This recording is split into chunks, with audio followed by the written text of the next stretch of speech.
I welcome you all to the Spark Research YouTube channel. This is Dr. Vichan, Assistant Professor in the Department of PCE, and in this session we are going to talk about the some previous year questions which has been asked in this particular course, PCB Electronic System and PCB Design.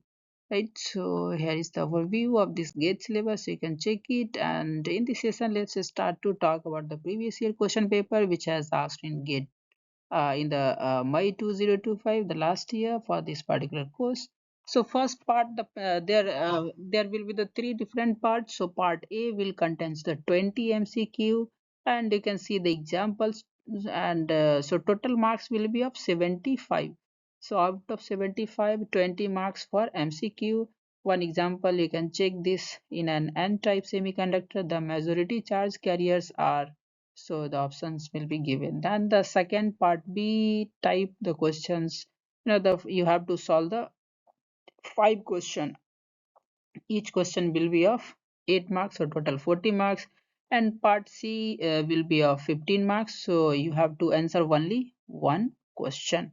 So there will be two question, and out of that you have to solve one question. So total 20 plus 40 and plus 15, that is equal to 75. So total the exam will be of 75 marks. So let's see the some all the questions which has been asked in the past year. So question number 21st. So explain the concept of the carrier concentration in intrinsic semiconductor. Then calculate the conductivity. You have to find out the conductivity. Second question is that either solve this one or either this one. So here you have to explain the working principle of BJT, right?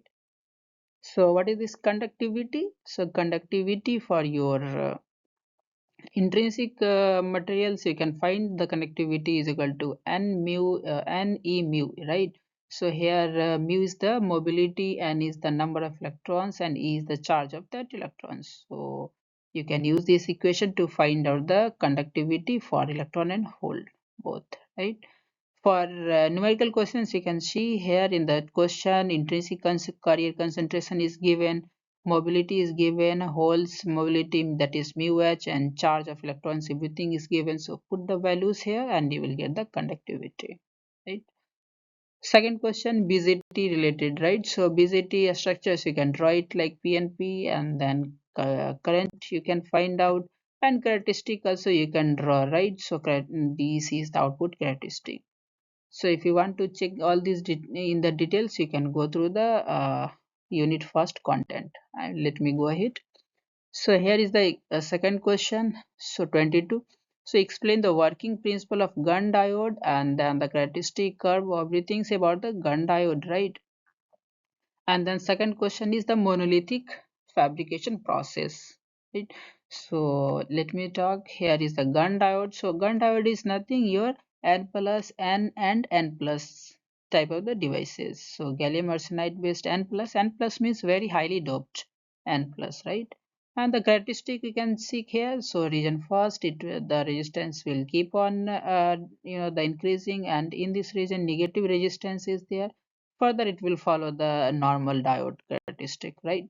So this is called the peak point, this is called the valley point. So this is a special region where the resistance is lower. Even if we are increasing the voltage, the current is decreasing, right? So a special. Then the second one is the monolithic fabrication process. So how will you do it? So exactly, the first prepare the wafer, then oxidation process, then the photolithography, etching, doping, then the metallization, and final packaging. So these are the special fabrication steps. Okay. So you can also check these all these details. The what are the fabrication steps? Let's go ahead. Next question is that from third unit, explain the working principle of half wave rectifier, the rectifier, full rectifier using the SCR, and second one is that load regulation, and one numerical question. So here is, let's see the general diode. How will you find? So general diode will allow the the current and also like current will higher, but the voltage it will not allow after the breakdown voltage. So use that technique and you can find out the current the because of the general diode only huge amount of the current will flow whatever the the overload voltage are there, right? So, and the full rectifier you can design, and so here is the half wave rectifier, right? Similarly, you can design the full wave rectifier here. Nothing is like here, just replace your diode with the SCR, and the remaining things are same, right? So, in the in the half wave rectifier, you can see here only one waveform will pass. In full wave rectifier, both waveform will pass. PDC also you can find 2 Vm divided by pi. For more details, you can check the contents that we have discussed in the third unit, right?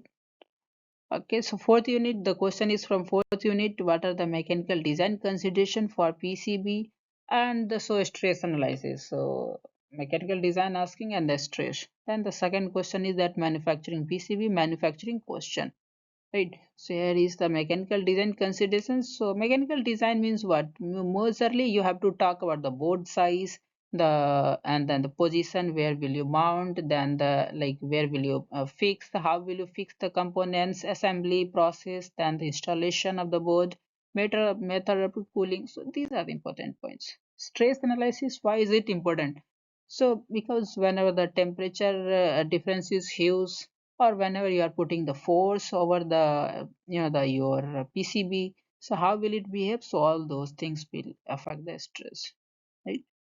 So 25 question number you can see here. So explain the design rule for analog PCB and how do they differ from the digital PCB design rules. And then second, what are the major problems in the PCB, digital PCB, right? Particularly reflection, crosstalk, signal noise, interference, all these things, right?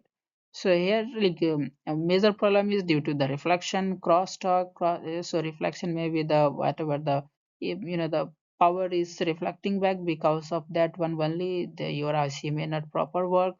Crosstalk, the amount of the power which may couple to the neck boring wires and the conductor, so that will also cause a problem. Signal noise, then because of the noise the your device may not work, and consequently power rail noise, jitter, and a bunch of the problems. Interference is also an the one cause that your PCB may not function properly. So here is the design rules.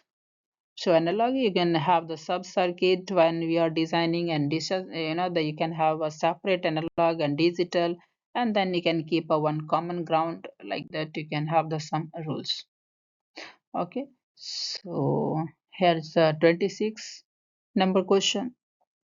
In this question, the question is being asked related to the N channel MOSFET and its drain and the transfer characteristic. Second question is FinFET.